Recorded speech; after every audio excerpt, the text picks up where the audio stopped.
নমস্কার বন্ধুরা, আজকে বড় কাতলা মাছের পোস্ত দিয়ে ঝাল করে দেখাবো। কাজু আর পোস্ত দিয়ে ঝাল করে দেখাবো। কাতলা মাছগুলো কাশ্মীরি লঙ্কা, ঝাল লঙ্কা, গোলমরিচ, নুন আর হলুদ দিয়ে মাখিয়ে রেখেছিলাম, আর সামান্য সর্ষের তেল ভালো করে মাখিয়ে রেখেছিলাম। তেলটা গরম হয়ে গেছে, মাছগুলো দিয়ে দিচ্ছি। মাছগুলো ভাজা হয়ে গেছে, তুলে নিচ্ছি। এইভাবে ভেজে নিয়েছি। কুচিয়ে রাখা পেঁয়াজ দিয়ে দিচ্ছি। পেঁয়াজগুলো লাল লাল করে ভাজা হয়ে গেছে। টমেটোগুলো দিয়ে দিচ্ছি। চিড়ে রাখা কাঁচা লঙ্কা দিয়ে দিচ্ছি। 1 চামচ পেঁয়াজ বাটা দিয়ে দিচ্ছি। আদা রসুনের পেস্ট 1 চামচ দিয়ে দিচ্ছি।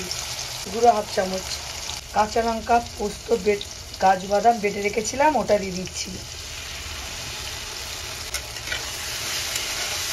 এই রান্নাটা কাঁচা লঙ্কারই রান্না, দারুণ টেস্ট।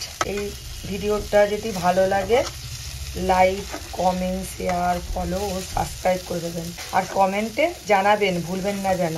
দারুণ খেতে এটা। তেলটা ছেড়ে গেছে, জল দিয়ে দিচ্ছি। ভেজে রাখা মাছগুলো দিয়ে দিচ্ছি।